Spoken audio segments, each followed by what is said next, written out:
તો આજથી પવિત્ર શ્રાવણ માસનો પ્રારંભ શહેર ગ્રામ્યમાં દેવતા ગણાતા એવા સ્વયંભૂ રામનાથ મહાદેવના મંદિર પર ભક્તોની ભીડ જામી। વહેલી સવારથી જ મોટી સંખ્યામાં ભક્તો દર્શન માટે ઉમટ્યા।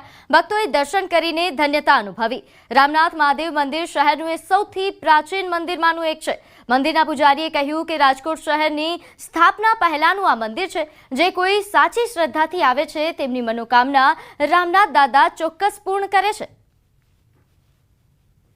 આજથી શ્રાવણ મહિનાની શરૂઆત થઈ છે અને અમે રોજ હાલીને આવીએ છીએ રામનાથ દાદાના દર્શન કરવા।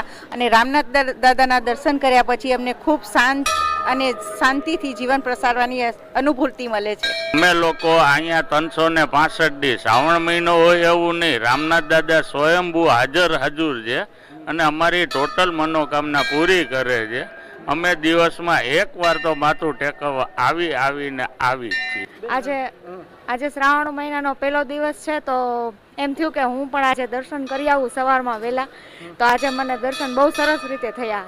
અત્યારે જે આજથી પ્રારંભ થયો અને આ દિવસો આખા 30 દિવસ દાદાના ભક્તિ ભજન માટે છે અને આજ દિવસે માણસો ભાવથી ભજન અને પૂજા અર્ચના કરે।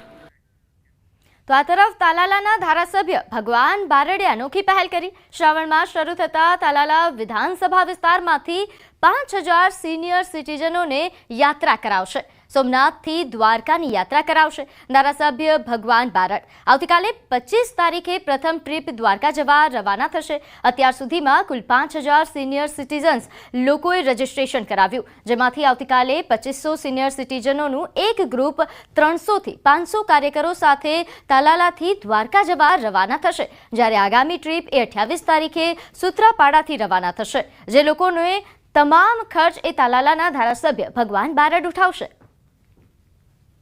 આ રીતે 5000 સિનિયર સિટીઝન લોકો છે और એની સાથે કામ કરનાર અને એમની દેખભાળ રાખનાર, એમનું ધ્યાન રાખવા માટે, ટ્રાફિકની વ્યવસ્થાઓનું ધ્યાન રાખવા માટે, રસોડાનું ધ્યાન રાખવા માટે, ચા પાણીનું ધ્યાન રાખવા માટે દરેક વસ્તુનું ડિવાઈડ કરી નાખ્યું છે તમામ।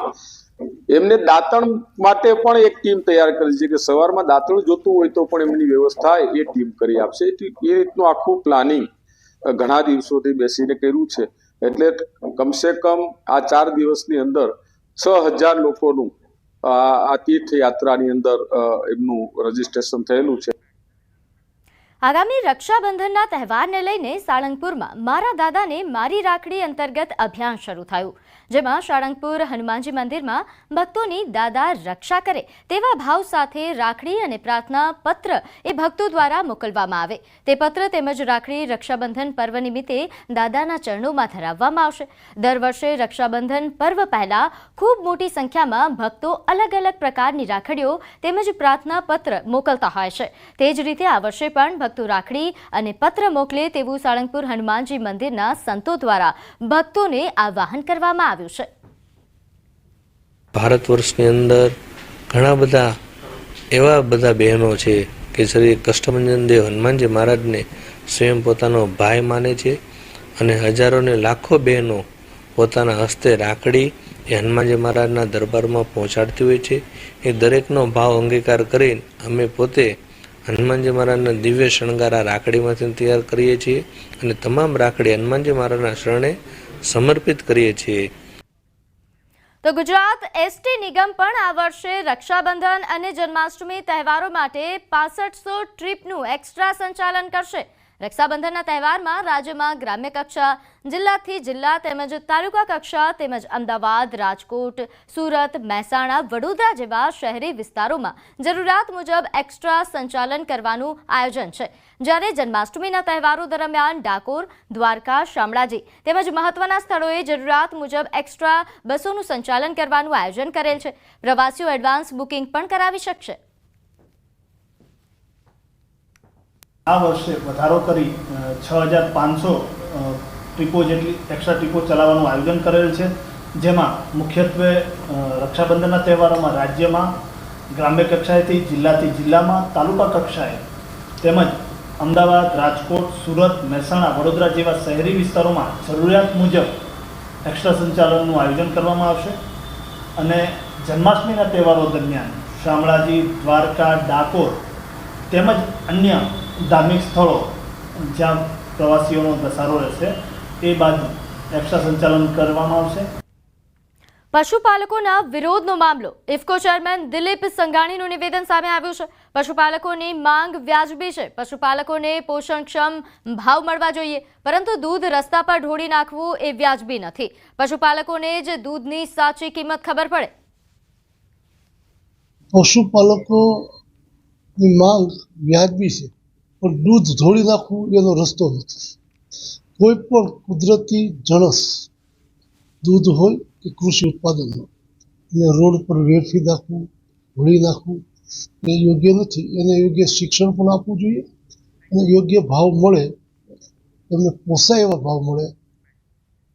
તો સુરતમાં કોંગ્રેસના ધારાસભ્ય તુષાર ચૌધરીનું મોટું નિવેદન સામે આવ્યું. તેમણે દિલીપ સંઘાણીના નિવેદન પર પ્રતિક્રિયા આપી. કહ્યું કે દિલીપ સંઘાણીએ ચિંતા કરવાની જરૂર નથી. દિલીપ સંઘાણી હાલ ભાજપથી નારાજ ચાલી રહ્યા છે.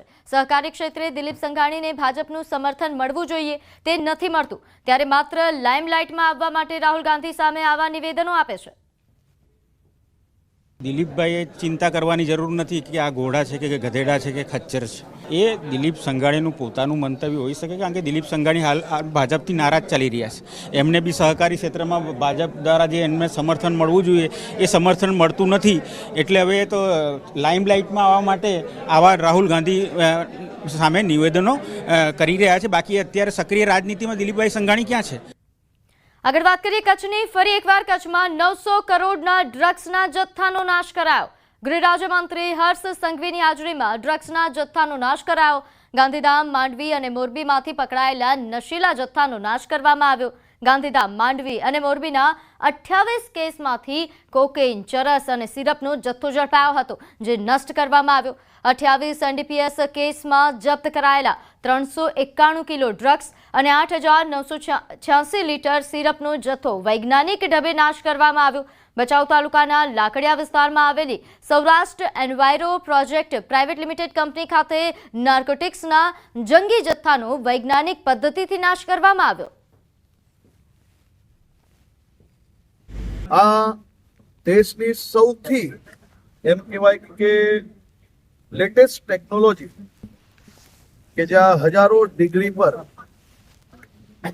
આ ભઠ્ઠી ચાલતી હોય તેમાં ડ્રગ્સ ખાક કરવાનો અવસર આજે અમને સૌને મળ્યો છે. પૂના 900 કરોડ રૂપિયાનું ડ્રગ્સ આજે ખાક કરી. તો હવે વાત કરીએ સુરેન્દ્રનગરની. અહીં સાયલામાં વીજ વાયરની ચોરી સામે આવી છે. સુદામડાવાડી વિસ્તારમાં કેબલની ચોરી થઈ. તસ્કરો કેબલ ચોરી જતા વીજ પુરવઠો ખોરવાયો. વીજ પુરવઠો ખોરવાતા ખેડૂતો મુશ્કેલીમાં મુકાયા. ખેડૂતોની ફરિયાદ આધારે પોલીસે હાલ તપાસ શરૂ કરી છે. તો વીજ પુરવઠો ખોરવાતા ખેડૂતો મુશ્કેલીમાં મુકાયા છે. નોંધનીય છે કે આ કેબલ ચોરીની ઘટનાઓ છેલ્લા ઘણા સમયથી વધી રહી છે અને ત્યારે ફરી એકવાર કેબલ ચોરી થતા અહીં વીજ પુરવઠો ખોરવાયો હતો. સાયલામાં વીજ વાયરના ચોરીની ઘટના છે.